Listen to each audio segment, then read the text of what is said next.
Жетінші бөлім. Су тіршілік көзі. Сабақтың тақырыбы негізгі және туынды сын есім.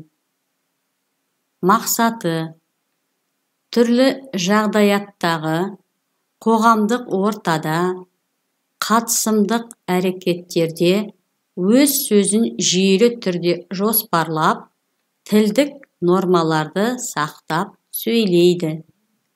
Бұл сабақта тапсырмалар орындай отырып, негізгі және туынды сын есімді ажыратуды үйренеді. Есім заттың көлемін, түр-түсін, пішінін, дәмін, сапасын білдіреді. Қандай, қай деген сұрақтарға жауап береді. Басқа сөз табының қызметін атқарады. Қарама-қарсы сын есімдер болады.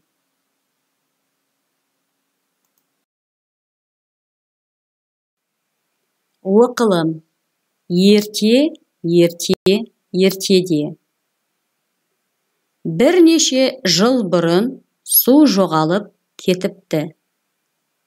Қарлығаштар шөлден қиналады. Ағаштар қурап, гүлдер солып қалады. Шөлдеген торғай желден көмек сұрайды. Ал жел күнді көмекке шақырады.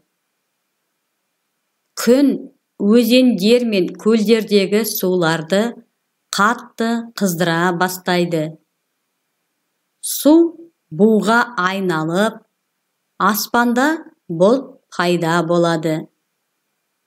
Біраздан соң жаңбыр жауа бастайды. Жер беті жанданып сала береді. Ертегідегі негізгі ойды анықта. Су болмаса не болатынын елестетіп көр және оны айтып бер. Су, бу, жаңбыр. Осы үшеуін байланыстырып әңгімеле.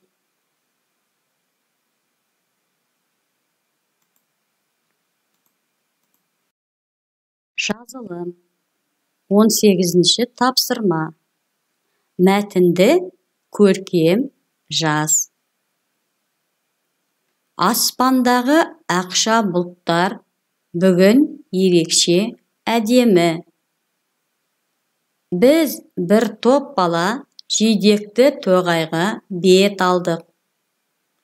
Сан алуан құстар сайраған тоғай іші өте көңілді.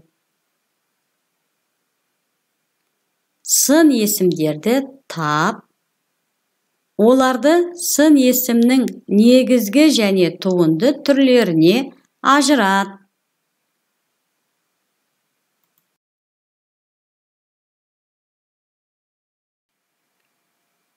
Тапсырма: айтылым. Данаға Аланның сұрағына жауап беруге көмектес. Тиісті сөздерді қой. Дыбыстап айт. Алан: Дана, бал қосылған су тәтті ме, әлде лимон қосылған су тәтті ме? Дана: әрине, бал қосылған су тәтті. Алан: суды краннан ішкен дұрыс па, қайнатып ішкен дұрыс па? Дана: әрине, қайнатып ішкен дұрыс. Алан: Дана, суды қай уақытта көп ішкен дұрыс? Дана: ойланып көрейін аға.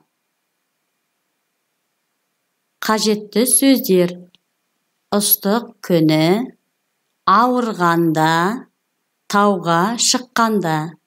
Осы сөздерді пайдаланып, тапсырманы орында.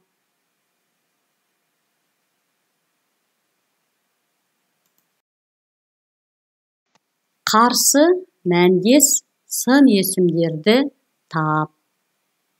Әлсіз, жомарт, ұзын, қатты, кең, мейірімді.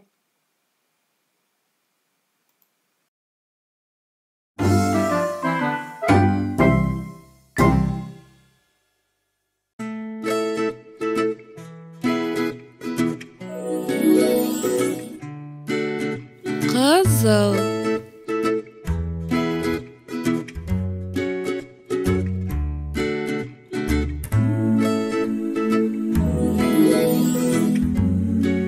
сарғылт,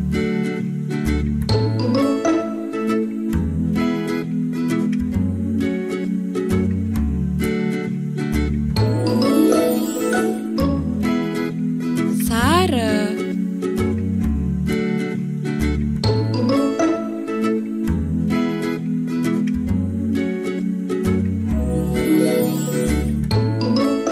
жасыл,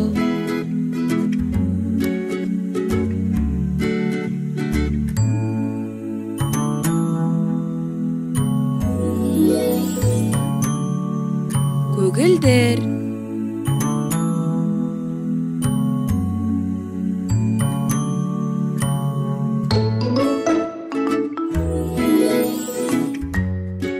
көк,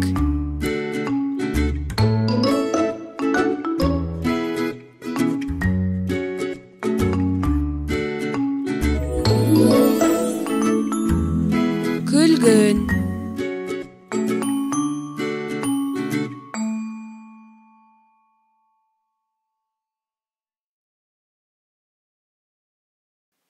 Қайталаймыз.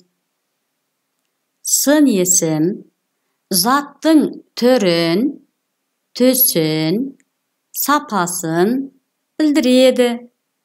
Мысалы, жақсы, әдемі, қызыл, көк.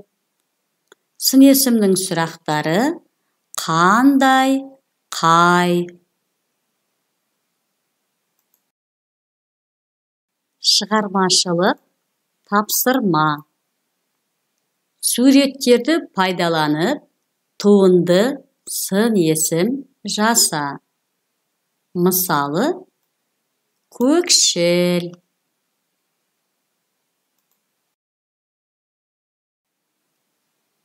Үйге тапсырма. 77-ші бет, 19-ші тапсырма.